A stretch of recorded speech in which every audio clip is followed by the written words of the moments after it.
राधे राधे। मैं पंडित देवेंद्र शुक्ला आपका आपके चैनल श्री अष्टो ज्ञान मार्ग में आपका खूब स्वागत करता हूं। मीन राशि 10 से 15 मार्च साप्ताहिक राशिफल। लटके भटके काम बनेंगे, इन सब क्षेत्रों में अपार तरक्की। संपूर्ण जानकारी सरल शब्दों में, सरल भाषा में, सरल उपाय के साथ आपसे निवेदन है, प्रार्थना है। आपने लाखों उपाय किया, एक उपाय मैं भी बताता हूं, करेंगे तो हो सकता है लाभ हो। लाभ हुआ तो आपके जीवन की दिशा और दशा बदल जाएगी। हमसे जुड़ जाइए, अपडेट रहेंगे। जुड़ने के लिए हमारे चैनल को सब्सक्राइब कर लीजिए। आपका एक पैसे का खर्च नहीं, छोटा छोटा उपाय बताता हूं, उपाय को करते चले, हो सकता है लाभ हो जाए। मीन राशि, यदि आपकी कोई समस्या है, परेशानी, तो अपना डिटेल हमें जरूर मेल करेंगे। सटीक और सरल उपाय बताता हूं, आपसे एक पैसा चार्ज नहीं लिया जाता है, सारा व्यवस्था निःशुल्क। लटके भटके अटके काम इस सप्ताह में पूरे हो जाए।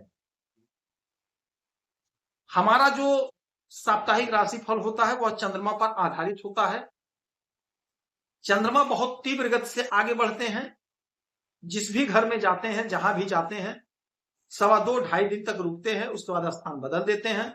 तो इनका परिणाम, इनका फल हमें शीघ्र प्राप्त हो। चंद्रमा माता के कारक होते हैं। चंद्रमा के बगैर ज्योतिष शास्त्र में कुछ भी ज्ञात नहीं किया जा सकता। चाहे तिथि हो, चाहे वार हो, शुभ मुहूर्त हो, दैनिक राशिफल हो, साप्ताहिक राशिफल हो, वार्षिक राशिफल हो, कुछ भी ज्ञात नहीं किया जा सकता बगैर चंद्रमा।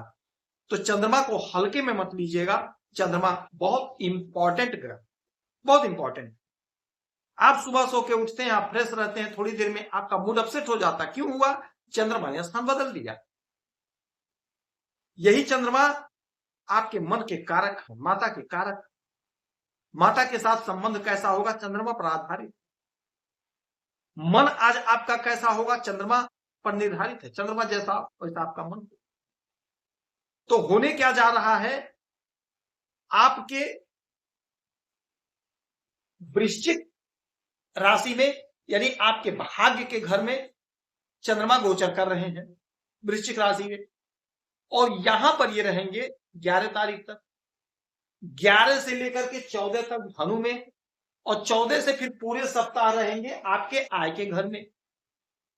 अच्छा देखिए, ये जो वृश्चिक राशि में चंद्रमा का गोचर हुआ है, चंद्रमा बैठे हुए हैं, वृश्चिक राशि इनकी नीच राशि है। ठीक है। अच्छा, ऐसा नहीं है कि नीच राशि में ग्रह खराब फल दे, ऐसा नहीं। अच्छा फल भी मिलता है, अच्छा परिणाम हमें प्राप्त होता है। हमने बहुत कुंडलियां देखी हैं, भले नीच अवस्था में है किंतु आपको लाभ हुआ है, लाभ मिलता है। तो ऐसा नहीं है कि चंद्रमा नीच राशि में बैठे हैं तो आपका भाग्य साथ नहीं देगा, ऐसा कदापि नहीं है। यहां पर चंद्रमा बैठ करके आपके भाग्य को चमकाने का काम करेंगे। भाग्य आपका चमकेगा। मार्ग में जो बाधा, जो अड़चन, जो परेशानी है वह समाप्त होगी, उलझन दूर होगी, आपकी उन्नति होगी, आपकी तरक्की होगी, आपका मनोबल जो है वो बढ़ा रहेगा, मनोबल बढ़ा रहेगा। मन आपका थकेगा नहीं, हारेगा नहीं, क्योंकि आपको सफलता मिल रहा है। आपने जो भी काम किया है, जो भी परिश्रम किया है, यदि उसका परिणाम नहीं मिला है तो उसका परिणाम आपके फेवर में आपको प्राप्त होगा। अच्छा, यहां से 1 2 3 4 5 6 7 सातवीं दृष्टि डालेंगे आपके तीसरे घर पे, यानी आपके पराक्रम के घर पे। तो आप पराक्रमी होंगे, छोटे भाई बहन का सहयोग मिलेगा, साथ मिलेगा। कोई उलझन, कोई परेशानी है वह दूर होगी, आपकी उन्नति होगी, आपकी तरक्की होगी, आपकी प्रगति होगी। आपका जो योजना अधूरा है वह आपका अधूरा योजना, आपका अधूरा सपना साकार होगा, पूरा होगा। मन चाहा फल मिलेगा, मन चाहा परिणाम आपको प्राप्त होगा, जिससे आपकी प्रतिष्ठा बढ़ेगी। अच्छा, ये तो हो गया। 11 तारीख से लेकर के 14 तारीख तक का समय बहुत बहुत बहुत इंपॉर्टेंट, क्योंकि ये धनु राशि में होंगे, आपके इस घर में, आपके कर्म के घर में, कर्मा के घर में होंगे, देवगुरु बृहस्पति के घर में होंगे। और देवगुरु बृहस्पति जो आपके सुख के घर में बैठे हैं, इनकी स्थिति मजबूत होगी और यहां से ये सप्तम दृष्टि डालेंगे चंद्रमा पर तो बन जाएगा महाप्रबल गज केसरी राजयोग। यानी 11 से लेकर के 14 तारीख तक का समय बहुत गजब का समय होगा, आपको बम्पर लाभ होगा। आपने जो मेहनत किया है, आपने जो परिश्रम किया है, उसका परिणाम आपको प्राप्त होगा। आपका जो भी लटका भटका अटका काम है वो सारा पूरा हो जाएगा। यह समय ऐसा होगा कि जब आप प्रयास करके कोशिश करके अपने काम को बना लीजिए, अपने काम को संपन्न कर लीजिए। उन्नति का योग है, तरक्की का योग है, तो उन्नति तरक्की प्रगति आपकी होकर रहेगी, इसमें कोई संशय नहीं है, इसमें कोई इफ बट की बात नहीं है।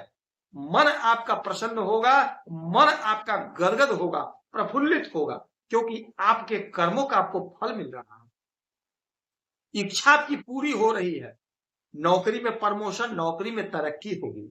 प्रमोशन ऐसा होगा कि आपको नौकर चाकर बंगला गाड़ी मोटर सब मिल जाएगा, क्योंकि चंद्रमा बंगला मोटर गाड़ी देते हैं। तो आपका प्रमोशन, जो प्रमोशन लटका हुआ था वह प्रमोशन होगा और आपको यह सब कुछ प्राप्त हो जाएगा। अच्छा, यहां से 7वीं दृष्टि आपके सुख के घर में डालेंगे तो आपको हर प्रकार का सुख मुहैया कराएंगे, हर प्रकार का सुख आपको प्राप्त होगा।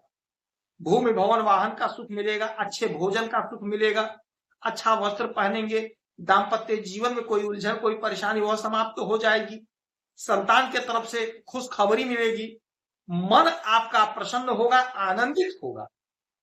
बहुत अच्छा समय है, बहुत बढ़िया समय है। यह समझ लीजिए भाग्य 7वें आसमान पे होगा। मीन राशि 11 से लेकर के 14 तक अपने सभी लटके अटके भटके काम को आप बना लीजिएगा।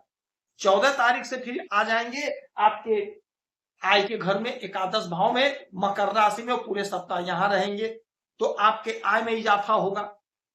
विदेश से जुड़ा कोई काम है, विदेश से जुड़कर कोई भी बिजनेस व्यापार कर रहे हैं, आयात निर्यात का काम कर रहे हैं, तो उसमें आप बहुत अच्छा पैसा कमाते हुए दिखाई देंगे। मन आपका प्रसन्न होगा, इतना पैसा आप कमा लेंगे, संतुष्टि मिलेगी आपको। आपका जो सपना अधूरा था, आपका अधूरा सपना पूरा होगा, अधूरी योजनाएं आपकी पूरी होंगी। अच्छा, यहां से 1 2 3 4 5 6 7, 7वीं दृष्टि आपके पंचम भाव पे, कर्क राशि, चंद्रमा की स्वयं की राशि, अपने ही घर पे, अपने ही राशि पर दृष्टि। संतान की तरक्की, संतान का ग्रोथ, संतान की उन्नति होगी, प्रेम प्यार में इजाफा होगा, कॉम्पिटिटिव एग्जाम में लाभ होगा, अध्ययन में मन लगेगा। 1 लोटा जल भोलेनाथ को अर्पित करेंगे तो लाभ होगा। मीठी खीर बना करके चंद्रमा को भोग लगाएंगे, यानी रात्रि के समय खुले आसमान में चंद्रमा के सामने प्रस्तुत करेंगे, रखेंगे थोड़ा सा जल लेकर के, उसके बाद में उस खीर को सपरिवार प्रसाद के रूप में ग्रहण करेंगे तो आप यकीन मानिए लाभ होगा, मन सबका प्रसन्न होगा, आनंदित होगा, चंद्रमा का जो भी बुरा प्रभाव है वह दूर हो जाएगा। आपकी कोई समस्या है, परेशानी है तो हमें जरूर मेल करेंगे। आपसे एक पैसा चार्ज नहीं लिया जाता, सारा व्यवस्था निःशुल्क है। आप खुश रहें, हैप्पी रहें, यही हमारी प्रार्थना है। जय